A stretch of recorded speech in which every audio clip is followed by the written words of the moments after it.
And here we are. Right. Podcast. Episode 2. Electric Bungalow.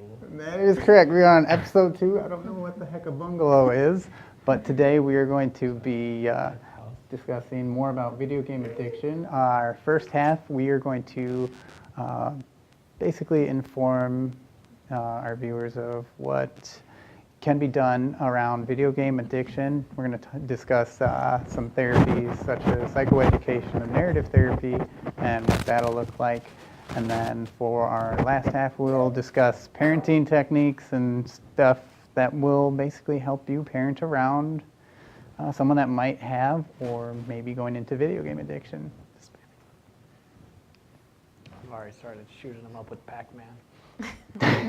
Start on the light stuff, and then you get them to that MMO RPG. MMO? That's what you get them. You hook them on the light stuff, and you push the hard stuff later. All day, Phil. All Pac-Man's day. a gateway drug. It is a gateway drug. Can you imagine? Did you imagine that when it first started that it would be remade like thousands of times? Exactly. Now look at us.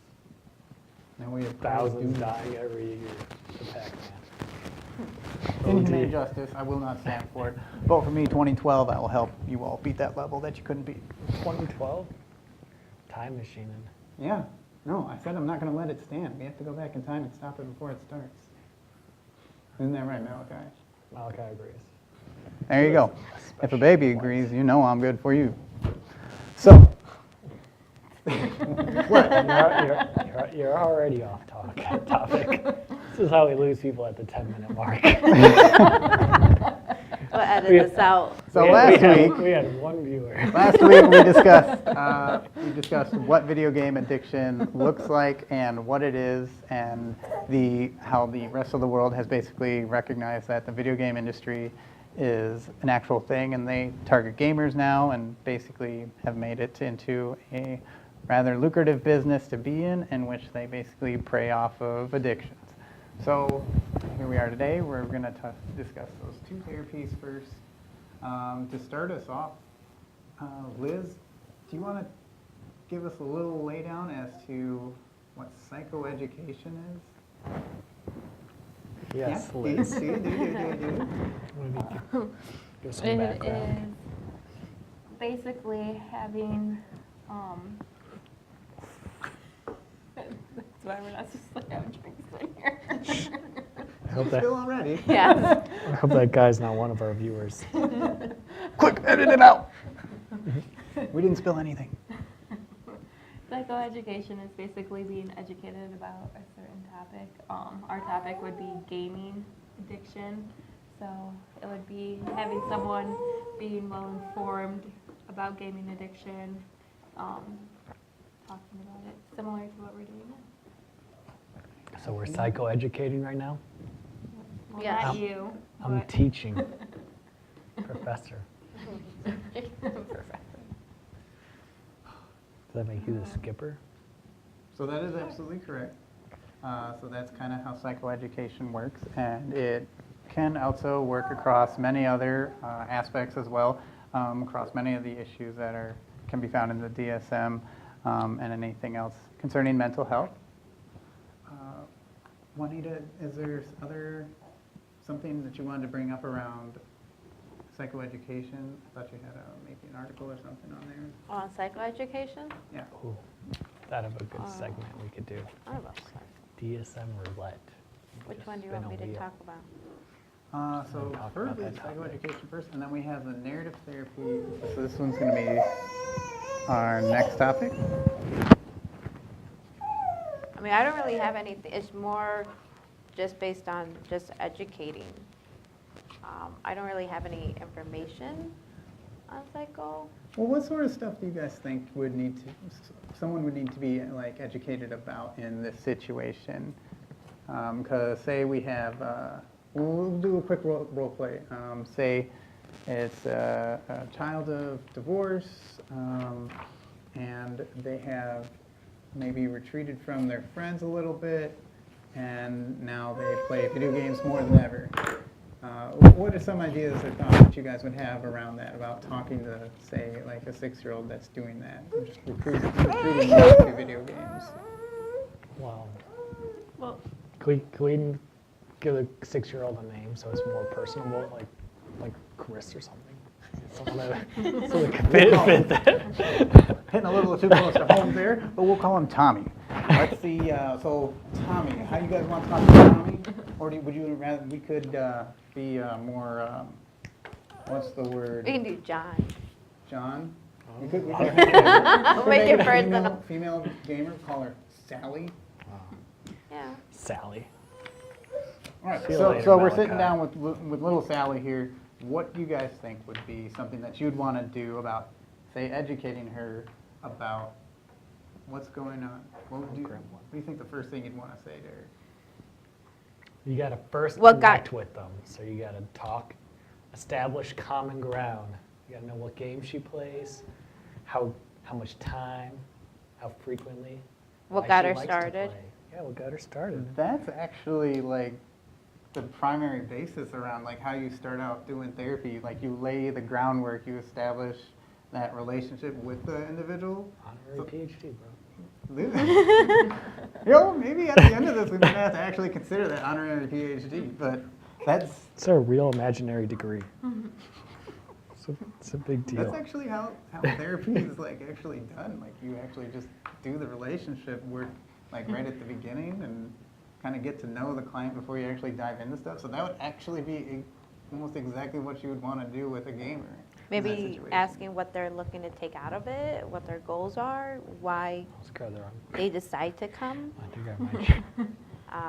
I think that would be, that is great if you're doing like adults, but usually 6-year-olds don't know. We're doing those this. Oh, sorry. things. Yeah, it's little Sally. Little Sally. Sally Stay with Thomas. us here. Not Little Sally. teenage Sally. Sally Tom. Going with like the child. Sally and, like, Tom, the hermaphrodite.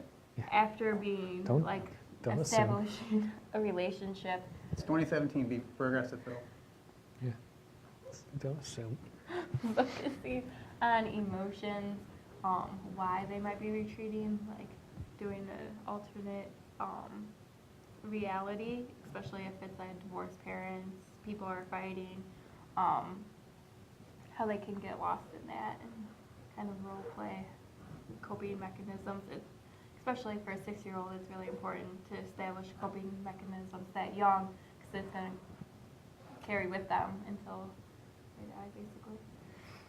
That is Sounds absolutely like a right. dark turn. And that was a dark term. Till the day they die. 6 to death. Jesus. Is there any chance they'll live? Probably Well, hopefully not. a long life, a long healthy life, because you're helping them with coping skills. So. And I that think- is absolutely something that comes up in there, is a lot of coping skills. But in that essence, there's also the psychoeducation in there as well, too, that you What are you tickling your doing? baby? I'm dragging him away from the power cords. Oh, He was- I mean, I he guess thought it that's was important. hilarious. He was enjoying it. it'd be a rather shocking experience for him. Oh, Yeah. what were you doing down there? He was taking his pants off. He thought this was a different kind of video. So this has been rated M for mature, adult audiences only. Don't be looking at my baby that way. To be fair, like we don't would keep have the pants on, Jesus. we would have dedicated viewers, not the viewers we want. But beggars can't be choosers. Yeah, I'll take any viewers at this point, but Until you meet some guy. Oh yeah, I've seen your show, and then you're both like, hmm. I was like, how's Malachi doing? Oh. Well, it's strange that that's the first thing that you go to. Any Is his chance? pants still on? Yeah. Okay, yeah, well, show's over. Show's over. No. So psychoed, you definitely kind of want to at some point kind of address like what's going on in the situation, especially someone at that young. They're probably not going to be able to grasp like what they're doing and how they're retreating from it. So we may want to inform them a little bit of like how these behaviors are coming up. So you could bring up something like, hey, you used to do this, but now you're doing this. And that seemed to have stemmed right around when your parents started to get their divorce, so you'd want to bring up maybe something around that as well. And again, this all comes after you would have that conversation like Phil talked about, getting to know that little Sally, Tom, the hermaphrodite, 2017, be progressive. And getting all that information in there. Well, I think kiddos are a totally different ball game. I don't know. I think that From talking, like a child to an adult. yeah, like talking to them in that manner, I don't think they're going to understand. In my experience, children learn better like social skills, like seeing it in other children or having a story than being more. 6 is pretty young. Speaking of story, that is actually a great Transition. segue into the next part, which is narrative therapy. Did you want to comment on that first, or should I talk I a don't little really bit know about much about narrative therapy. I just know that, like in my past experience, when we tried to shape behaviors, social stories have worked really well in the past. What kind of social stories? Yeah, well, usually I work with kiddos with autism, and they're So, like like- going to the bathroom, don't bite people. So it doesn't really apply to this. Those are pretty good rules for life. Granted, I'll give you that one. I strive every day not to bite people. Most days I'm successful. That's good. So for the narrative therapy, a little bit how this works is essentially, while we have that relationship piece that we talked about at the beginning with Phil's little rundown, you also are forming a story with the client, basically getting an understanding of like who they are, values, understanding them in every context, introducing things surrounding culture, anything you can think of. Basically, you're building an entire story around their lives. That's what you're going to be. We're working in narrative therapy. Is the next step is you kind of externalize like that issue of gaming addiction. Externalizing is basically you take that problem and it's separate of the individual. So like you can look at it and you say like, that's the bad guy. The bad guy right over there. So I'm on camera this time. Pointing at myself. No, I'm just kidding. And then after that, you rework it and you basically work with the child or adult to form a new story around that issue, and that hopefully will become like their new life and kind of be like their new story and how they act and behave and whatnot. And You want them to live in a fantasy world, Chris? on taking that fantasy world and you make it a reality. And you make it a reality. And then, Juanita, you have an article that you did a lot of research on. The plot You to wanna The bring that Incredibles. up? Yeah, so I guess there's 4 concepts of narrative therapy, which is, of course, internalizing the problem, developing the team, creating a preferred story, which it would be, going into like why you video game while they're actually playing video games. I guess that's what their narrative therapy is. You put the person in front of a video game with the therapist, and then the therapist is asking questions while you're there, while you're playing, and some of it.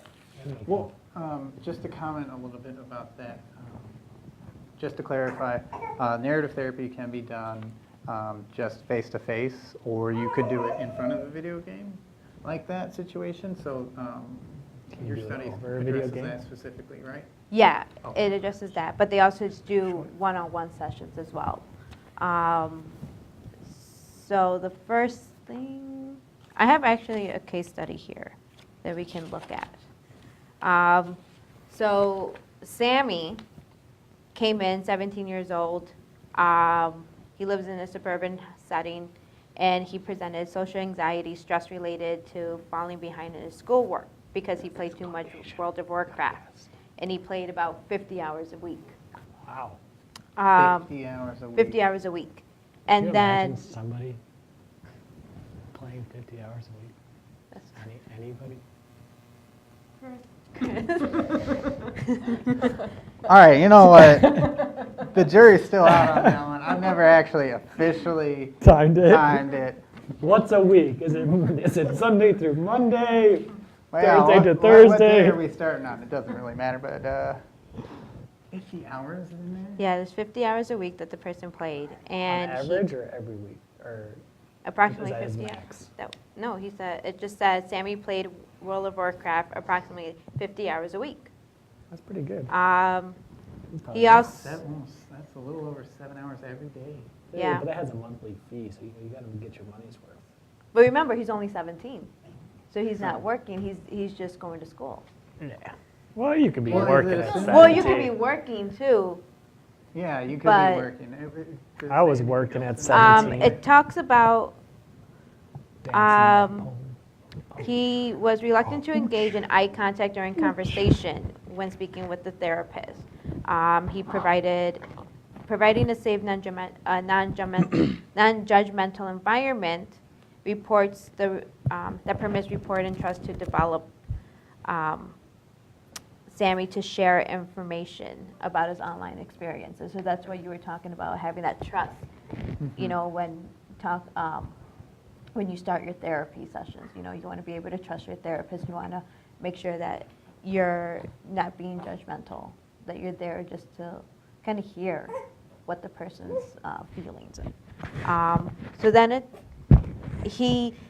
actually showed that while he was playing, you know, he demonstrated leadership, teamwork, goal identification, commitment, loyalty, strength, and communication skills in his online realm. So those are actually good things to have in a person, good qualities, you know, because you would want that. You want to be a leader. You want to be able to. Say what you play as. A healer. He was a dwarf. It actually has in there like what he played at? Yeah, as a dwarf, Sammy exhibited self-esteem and felt valuable. So when I think of a dwarf, I think he's More like a small, tank. small in stature, yeah, but he's also like somebody who's considered strong, very manly, not afraid of anything. Which in this situation, did you say anything else about his life? Because I think it might be the Okay, opposite of on who he his is in life. offline life, he is atheist. He felt despondent and hopeless. It says it's the antithesis. Oh, It's antithesis. the opposite. The opposite. of his- I thought it was Ah. Chris was onto something. He was choosing a character, which is not him. You know, that's what he wishes. He wishes he was a strong, confident person.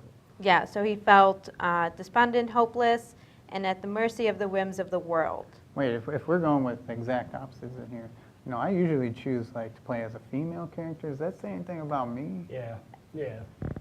Is there something that I It's don't know 2017, about? as you said. Just let us know.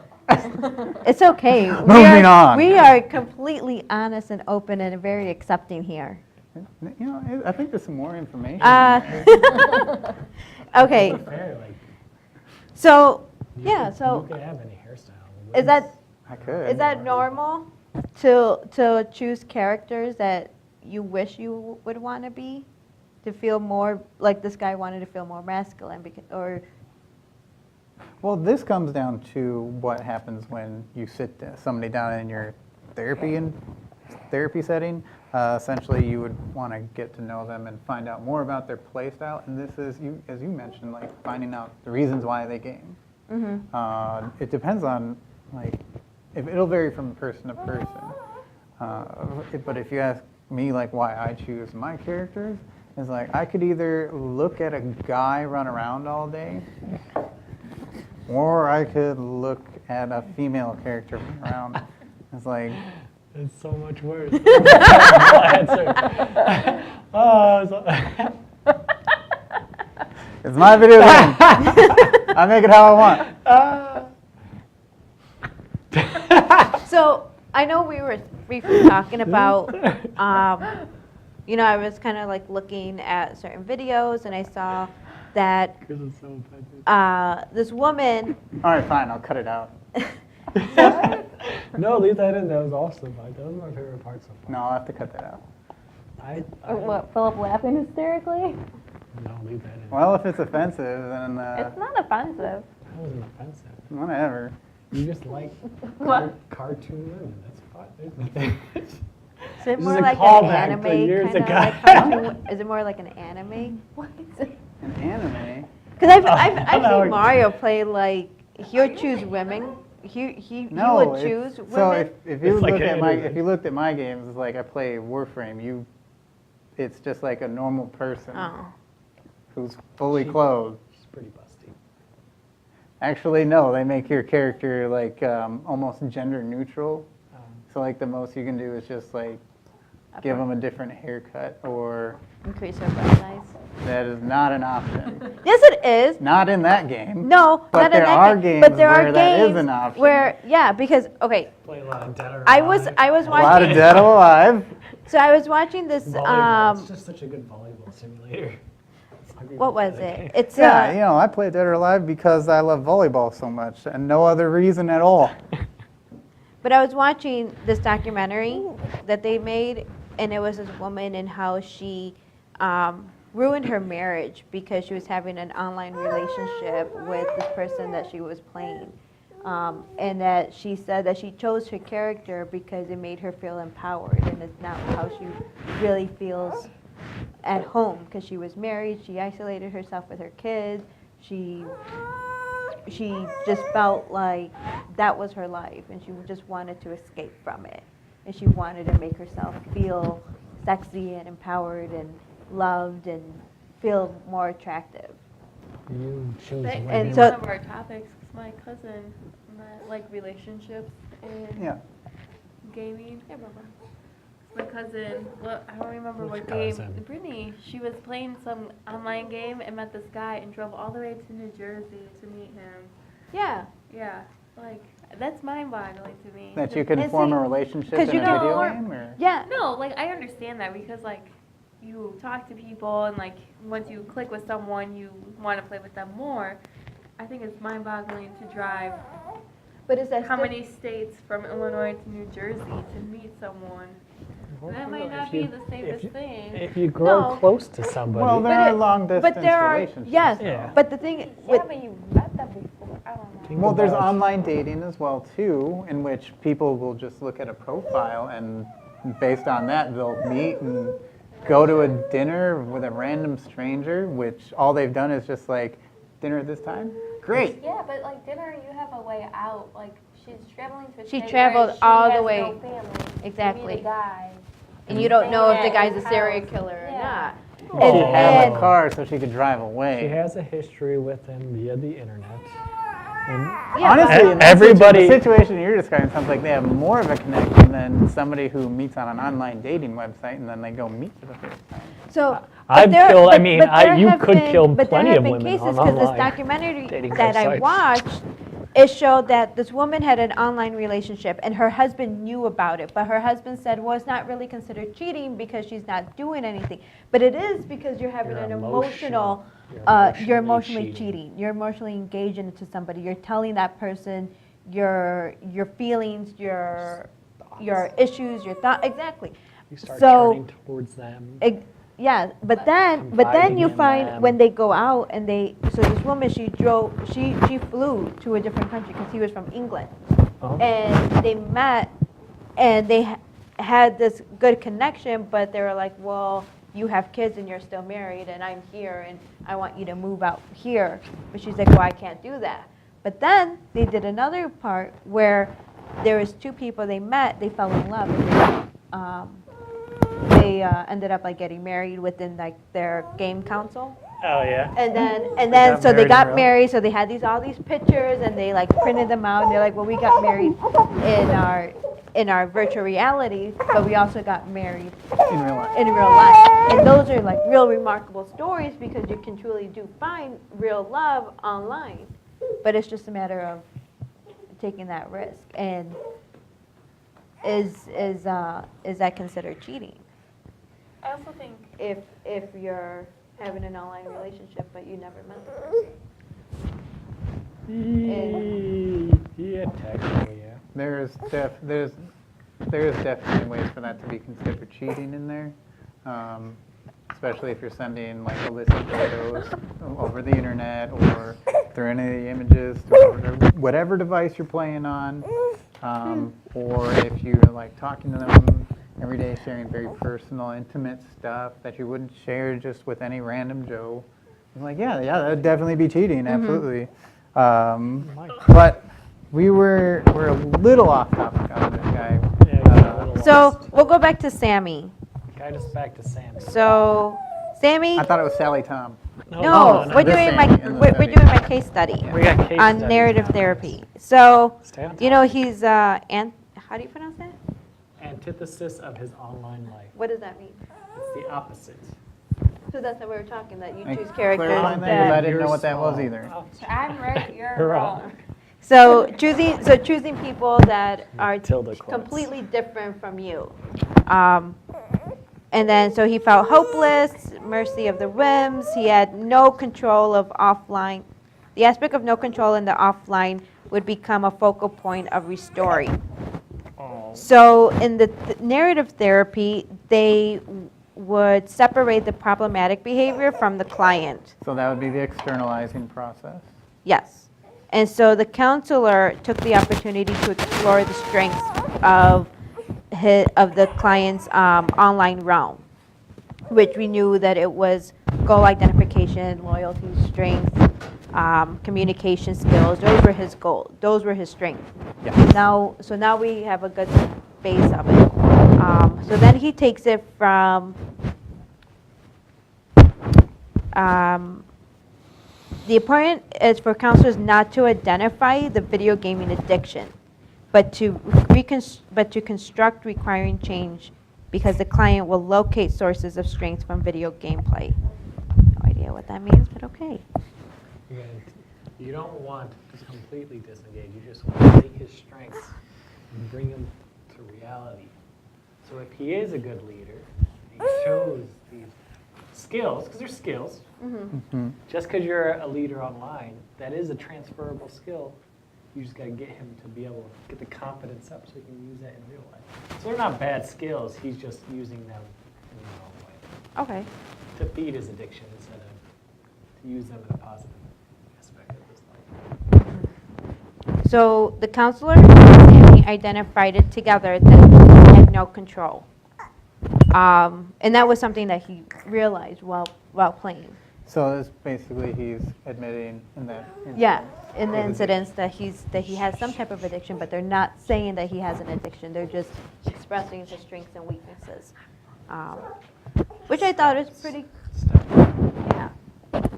So then his next step was to identify unique outcomes, and Sammy had quoted. He was asked from the counselor, "Tell me about the time you had control." And Sammy talked about his experience with World of Warcraft and explained, when he wins, I accomplish things and people know about it. So the counselor might be inclined to dismiss this response, but he didn't. Instead, he went further about it, and he discussed about the strengths and how to develop his online world with his offline world. So kind of like with what Phil was saying, He's bringing it to reality. Did he cure Sammy? This TLDR. Yeah, he did. Is he better at the end? Yeah, he's better at Too the long end. didn't read? Oh, okay. It's an internet term. Internet terms are better when you use them in everyday speak. Real cool. Get out. You mean GTFO, right? So pretty much. GTFO? Nobody understands that, Phil. That wasn't on your mic. I'll hold up a sign. There's a baby in the room. It's Yeah, quit cussing, Jesus. So he said that regarding not having control offline, tell me what the dwarf would do. What? He said, regarding not having control offline, tell me what the dwarf would do. So now he's role playing. Now he's telling you, like, if Did you say it one more time? Just read it one more time. you're. Let me see this. It says regarding. So he asked about. Regarding not having, tell me what the dwarf would do. Okay. Oh, that was an There was a- elf. What? No, he's a dwarf, dwarf. dwarf, He's a dwarf, dwarf. dwarf. I thought he was an elf. So now he's bringing that. Now he's asking, like, what would the dwarf do if he had no control? So basically, he's using the previous narrative of when he was choosing the dwarf, and he's trying to basically help him to incorporate that into the new one. Like, so what would the dwarf do, and how would that be you, and how do we make this happen now? How are we going to rewrite this? That's essentially like the phase that it sounds like that he's going into with the narrative therapy.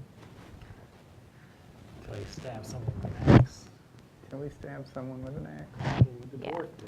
Probably hit him with an axe.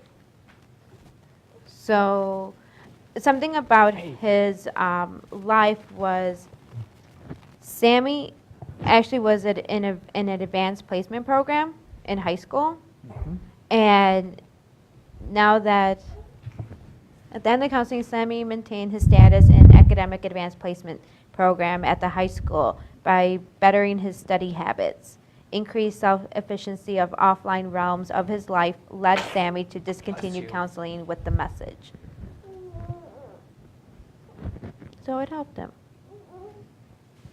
It Okay. did. That's a nice way to So- sum that up. It's a TLDR. It helps. So the narrative therapy in this case helped, and essentially it informs you kind of how you could go about doing it. Now, mind you, there are plenty of ways to do narrative therapy in the therapeutic context. This is just one case in which they did it with the video games in mind. They started with it, if I understand the study correctly. They Yeah. started with it. They started with it, and then, they but had pretty, dialogue around yeah. the player and what it meant. So pretty much it just made Sammy have a sense of control and that empowered him to want to change their behavior, to want to change his behavior, along with understanding that he did have an addiction. And that was the common goal, was for him to understand that throughout the whole entire process, that he did have an addiction. But it was for Sammy to identify that and not to have the counselor tell him that. That is absolutely beautiful. That's should be a counselor. Well, let's not go that far just yet. Hang on to your seatbelts, No. boys and girls.